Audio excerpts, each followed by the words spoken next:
Welcome back to my channel. I'm really glad you're here because today we're diving into something that every English learner needs: how to describe anything naturally in English. This is one of the most powerful skills you can develop, no matter your level. And the best part, you can practice it anytime, anywhere, just by using the objects around you. So let's slow down, take our time, and really understand what it means to describe something clearly, simply, and confidently in English. Let's imagine for a moment that you're holding an object. Maybe it's your phone, a pen, a cup, a book, or even a pair of headphones. Whatever you choose, the first step is to describe what you see. It might sound simple, but this skill is the foundation of natural English speaking. When you can describe what's right in front of you using clear vocabulary, you instantly sound more fluent and more comfortable with the language. Start with the basic features: the color, the size, and the shape. These are the easiest details to talk about, and they immediately give your listener a clear picture of what you're describing. For example, if you're holding a phone, you could say, "This is a black phone." Very simple. Very clear. Even if you're a complete beginner, this is something you can do. If you want to say more, add another detail: "This is a black phone with a smooth, shiny surface." See how that already sounds more descriptive? Now let's break these basic features down even further. Color. Don't just say red or blue. If you can add a little more detail, try using words like light, dark, bright, or faded. Instead of saying, "It's a blue notebook," you could say, "It's a light blue notebook," or, "It's a dark blue notebook with a soft cover." These small additions make your descriptions richer and more natural. If you're advanced, you can even use more specific color words like navy, turquoise, beige, or metallic. Size. When you describe size, you can start with easy words like big, small, tiny, or huge. These are common and easy to use. But if you want to sound more fluent, add comparisons. For example, "This cup is small, about the size of my hand," or, "This speaker is big, almost as tall as my water bottle." Comparisons help your listener imagine exactly what you mean, even without seeing the object. Shape. Shape is another powerful element.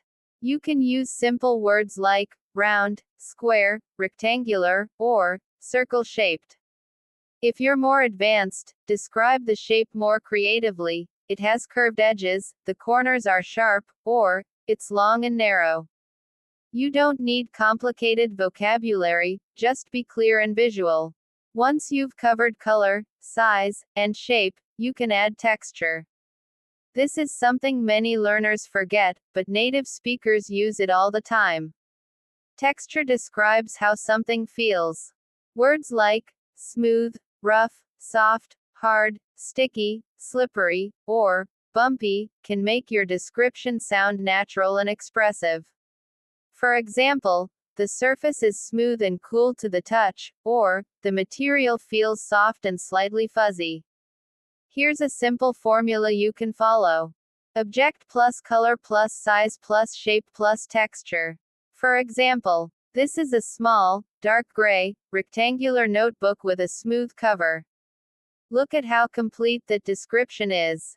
You're not just naming the object, you're painting a picture with words. And the best part is, you didn't need any advanced grammar to do it. Another trick to sound more natural is to use modifiers, words like kind of, sort of, a bit, very, and quite. These help you soften or strengthen your descriptions. For example, "It's quite small, it's a bit heavy," or, "It's very bright." Modifiers make your English sound more flexible and more native-like. And don't forget, describing objects is not just about vocabulary. It's also about observation. Pay attention to details you might normally ignore. Look at the edges, the patterns, the material, and the little things that make the object unique. When you learn to notice details, you automatically improve your ability to describe them in English. So in this first step, focus on what you see. Start simple. Build slowly. Add details when you can. And most importantly, practice describing different objects every day. The more you practice, the more natural your English will become. Now that you can clearly describe what an object looks like, it's time to take the next step, talking about what the object does and how you use it. This is the part that makes your English sound more natural, more interesting, and much more like everyday speech. When native speakers describe things, they don't stop at appearance, they explain the function, the purpose, and the role that object plays in their daily life. And once you start doing the same, your speaking becomes instantly more fluent and expressive. So let's continue with the object you chose before, maybe a phone, a cup, a notebook, a keychain, a pair of glasses, or anything else you're holding. After you describe color, shape, and size, ask yourself one simple question. What is this object used for? This question opens the door to natural, meaningful English. For example, if you're holding your phone, you might say, I use this phone to send messages, make calls, and check social media. That's simple, clear, and very natural. If you want to go a bit deeper, you can add, it helps me stay connected with friends and family, or, I use it to take photos and record important moments. See how adding function brings your description to life. Let's break this down into different ways you can talk about purpose. 1. Use, to plus verb, for simple functions. This structure is easy and incredibly powerful. I use this to write notes. I use this to drink my coffee. I use this to listen to music. I use this to protect my eyes from the sun. This grammar pattern works for almost everything, and it keeps your sentences clean and natural.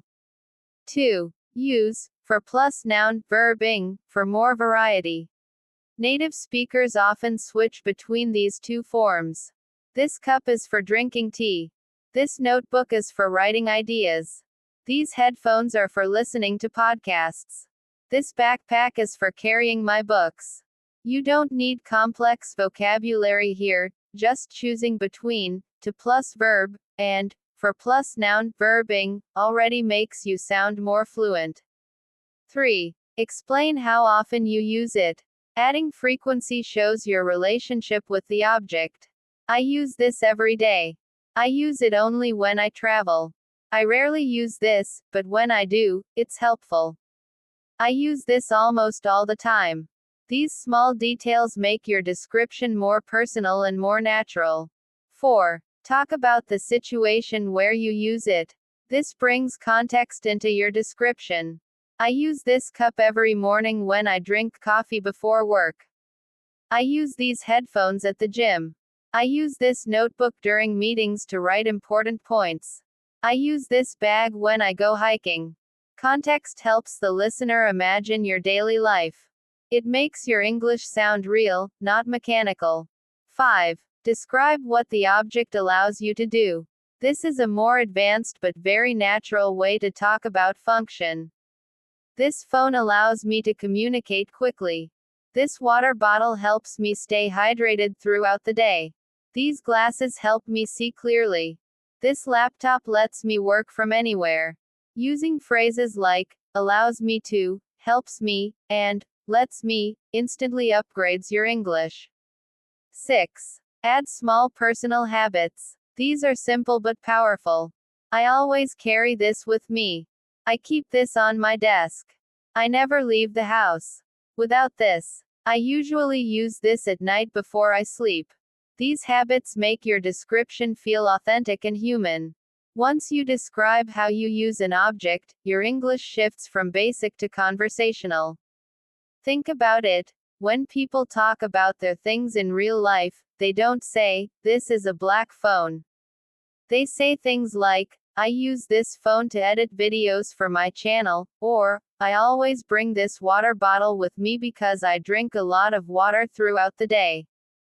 Function creates connection. When you combine appearance with purpose, your description becomes much richer. For example, this is a small, dark gray notebook with a smooth cover. I use it to write ideas for my projects. I usually carry it in my bag because I get inspiration at random times, and I don't want to forget anything. That sounds natural, thoughtful, and fluent, and it uses simple structures. So in part 2, your goal is to go beyond what the object looks like and focus on what the object does for you. The more you talk about function, the more confident you'll feel expressing yourself in English.